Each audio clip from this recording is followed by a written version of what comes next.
Ritual yang sangat sadis ini dilakukan oleh bangsa Celtic untuk persembahan kepada dewa-dewa agar tanahnya tetap subur dan juga agar pohon-pohon tetap berbuah.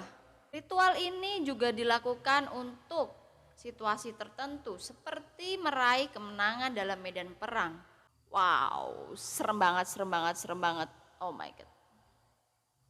Next ada tumbal-tumbal anak India. Jadi ini adalah kasus-kasus yang ada di India obviously. Setelah aku baca-baca banyak sekali ternyata praktek-praktek yang terjadi seperti tumbal bayi dan anak-anak kecil yang dilakukan oleh orang-orang sakti. Kasus terkenal pertama kali terjadi pada tahun 2003.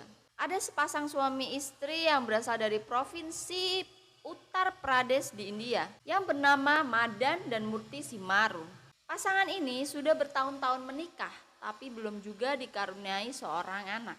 Ada juga sih yang bilang sebenarnya mereka punya anak cewek, tapi mereka ingin anak cowok.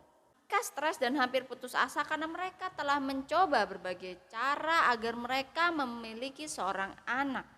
Mereka akhirnya mendatangi ke seseorang yang sakti agar mereka diberi petunjuk. Sepulangnya mereka dari dukun sakti tersebut, mereka langsung menculik seorang anak laki-laki dari tetangga mereka bernama Monukumar dan langsung menenggelamkan Monukumar di sungai sampai dia meninggal. Dan jasadnya dipotong-potong, lalu pasangan tersebut mandi dengan darah Kumar. Dan pasangan Madan dan si Murti ini akhirnya dipenjarakan dengan tuduhan aksi pembunuhan. Ya akhirnya mereka juga tetap gak punya anak juga gitu ah. Ada kasus kedua yang gak jauh beda dari kasus pertama. Pada bulan Oktober tahun 2011, ada seorang anak perempuan yang bernama Lalila Tati yang dibunuh. Dia dibunuh oleh pasangan yang bernama Ignes Kujur dan Padam Suku. Mereka berprofesi sebagai petani. Mereka menginginkan sawahnya subur dan menghasilkan panen yang sangat melimpah. Untuk mewujudkan hal yang mereka inginkan, mereka tega melakukan ritual gila dengan cara membunuh seorang anak perempuan yang bernama Lalila Tati yang berusia 12 tahun.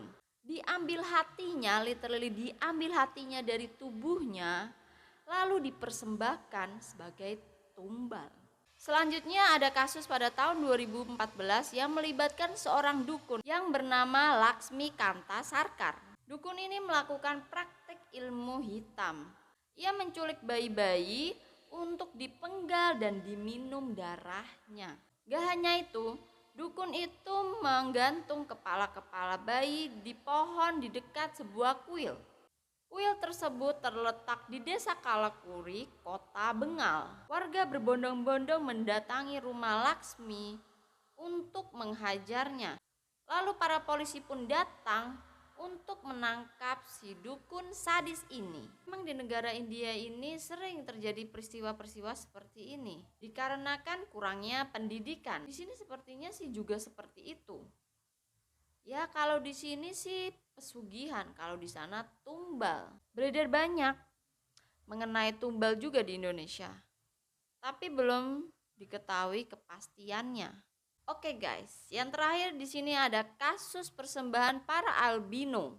Di Afrika tingkat kepercayaan yang berbau hal-hal magis dan mistis itu masih sangat kental, bahkan masih sampai saat ini. Salah satu kepercayaan yang masih dipegang erat oleh masyarakat Tanzania.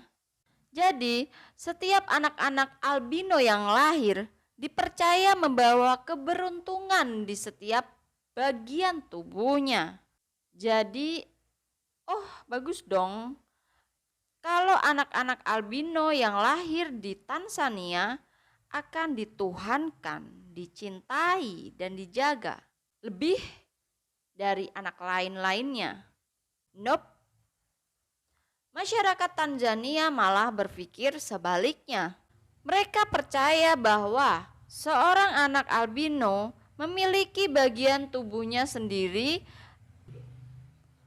Mereka percaya bahwa seorang anak albino bagian tubuhnya memiliki kekuatan magis sendiri. Bagian tubuh itu digunakan untuk ritual meminta kekayaan.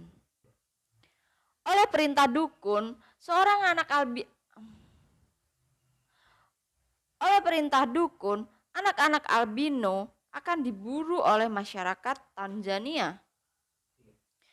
Gak hanya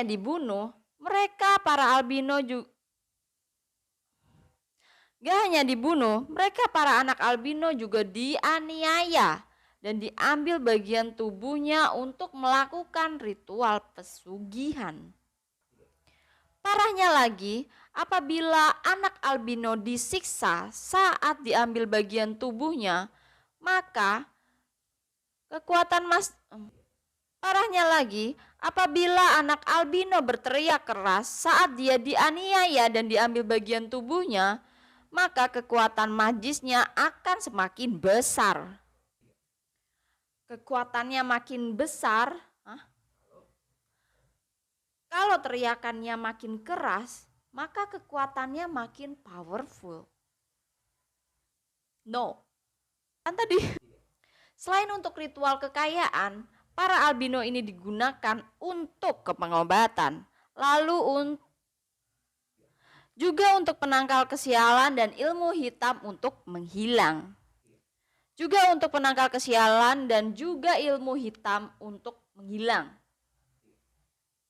Bahkan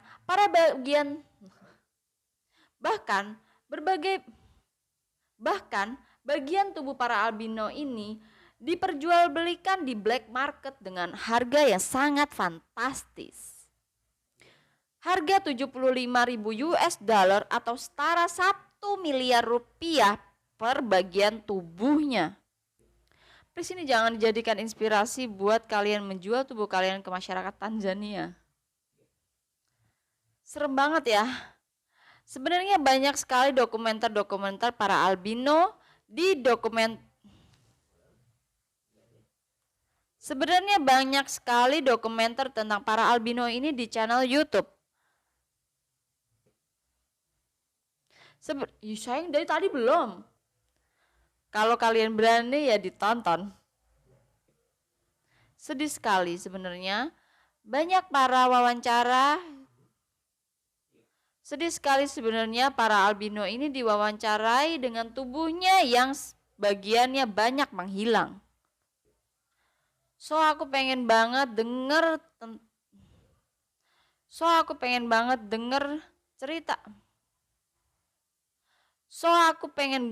denger kalian mana ritual-ritual yang menurut kalian paling menyeramkan. Komen di bawah ya. Atau ceritakan tentang ritual-ritual yang terjadi di daerah kalian yang menurut daerah kalian itu normal, tapi di daerah seperti Jakarta atau ibu kota sekarang itu tidaklah normal. Jangan lupa subscribe dan share video ini ke teman-teman kalian ya. We love you.